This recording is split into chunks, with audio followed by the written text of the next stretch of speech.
Okay, to make the chimichurri, what we're going to do is we're going to put a half a cup of parsley. This is like 1/4 cup of cilantro. I'm going to put in a little bit of oregano to taste. You can also use fresh oregano instead of cilantro, but I don't have that, so I'm using cilantro. I have this dried chili. You can also use crushed red chili flakes, but I'm going to use, I would say not even a half of this, just like this much. I'm just going to crush it up a little bit, help it along. Then I'm going to use some vinegar. I'm going to start with 1.5 tablespoons, and I'll see how that tastes. Pepper to taste, and salt. I'm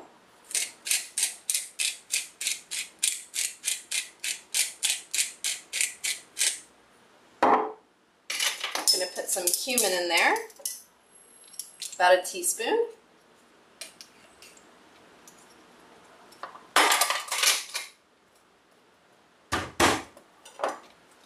One clove of garlic, and then I'm going to put a generous amount of olive oil. I would say about 1/4 cup to start with.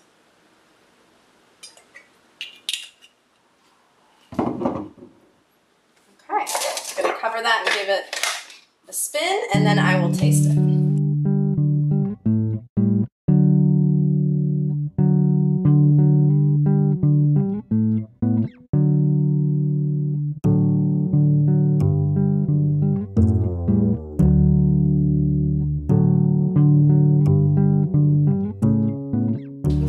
Next, I got a pan getting nice and hot.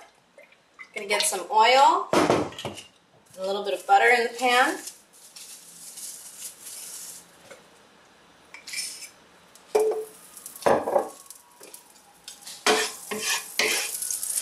And here I have half of a medium-sized white onion just cut into thin slices.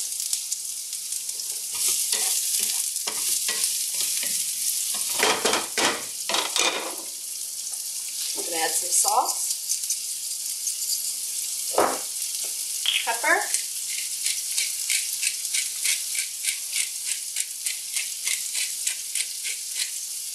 a little oregano,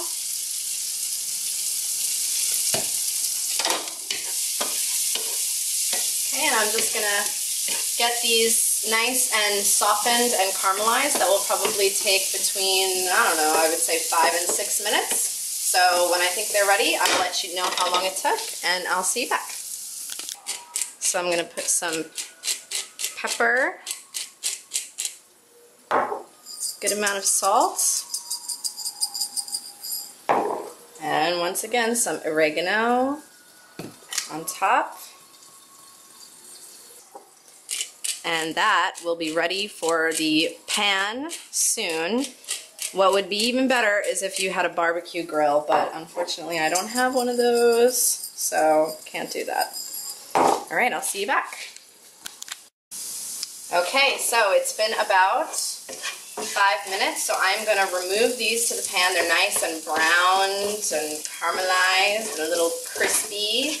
Okay, let's prepare the chimichurri sauce. Now, because chimichurri is a very thin sauce, and this usually just goes on grilled meats like steak.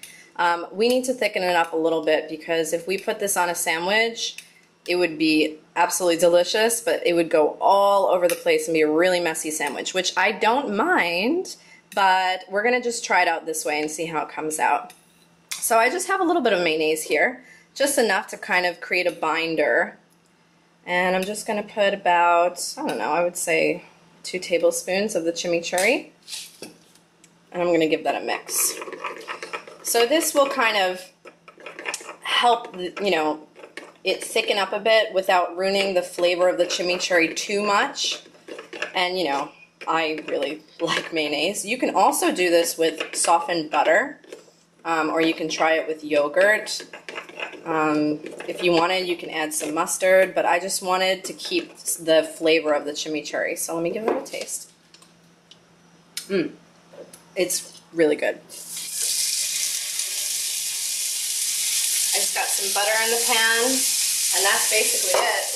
So I'm gonna let these cook on each side. I want it to be medium rare, so I'll probably let them cook maybe like 3 or 4 minutes on each side and then flip them. So I'll see you back. Okay, it's been about 4 minutes. I'm gonna flip them. That looks great. And I'm going to take it out when it's at about 140 degrees. I'm going to use a meat thermometer because I don't want them to overcook, and I'll show you why later. I kind of want it to be a little bit on the rare to medium rare side. So I'm going to let this cook and just, you know, keep a careful watch on it, and when it reads about 140, I'm going to take it off, let them rest for about 10 minutes, and then I will show you the next step. So my meat is ready to cut. And I just wanted to briefly show you guys, I don't know if you can see this. When they say cut against the grain, what they mean is basically if you look here, you see how there's lines? That's the grain. So if you cut against the grain, you would cut this way, not this way, because that would be cutting with the grain. So we're going to cut against the grain.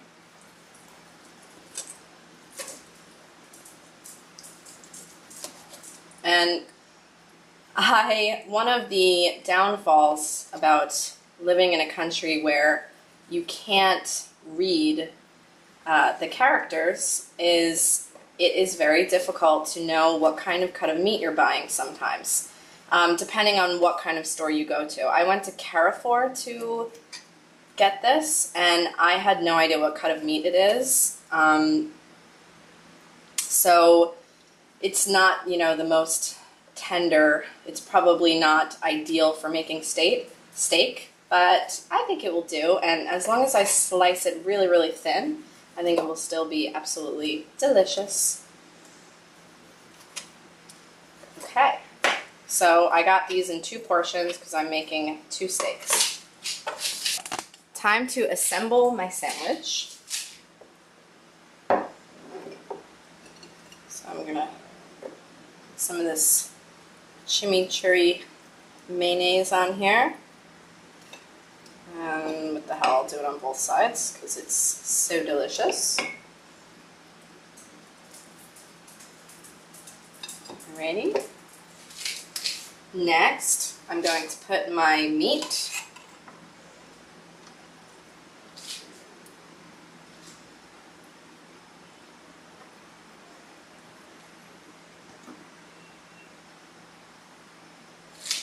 Okay. Then I'm going to take half of the onions that I cut and scatter those on. Looking good so far, right?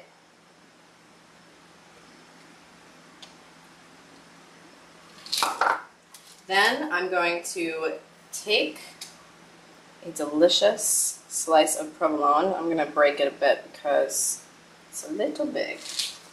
I'm going to take 1.5 slices. Okay? Meanwhile, I'm going to get my pan reheated. Okay, so I didn't clean the frying pan or anything like that.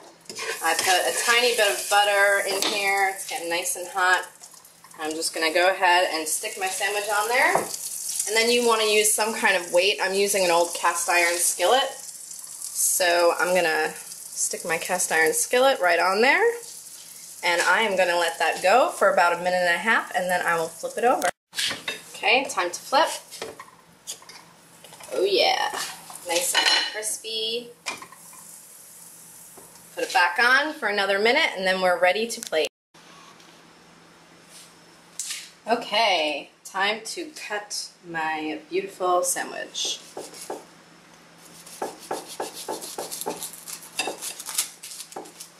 So you should use a pretty sharp knife for this because you're cutting through, you know, some steak. Right. Oh my god, that looks gorgeous.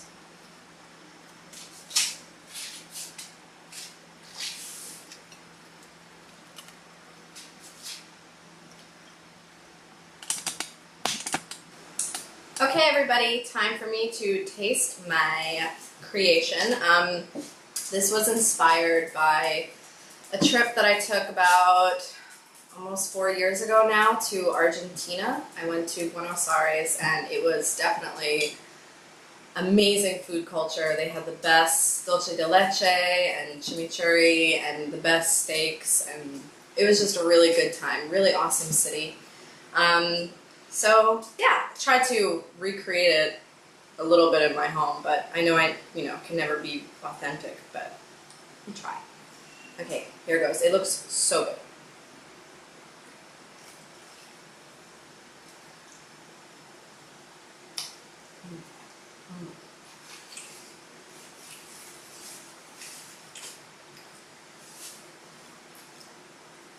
That is really good. The chimichurri sauce, because there's that nice amount of vinegar in it, it sort of just cuts into the creaminess of the provolone, and it really just goes perfectly together. So I hope you give this recipe a try, or better yet, I would love to see a sandwich that you come up with, if you come up with your own kind of creation. I would love a video response. That would be so great. So anyway, until next time, guys, bye-bye.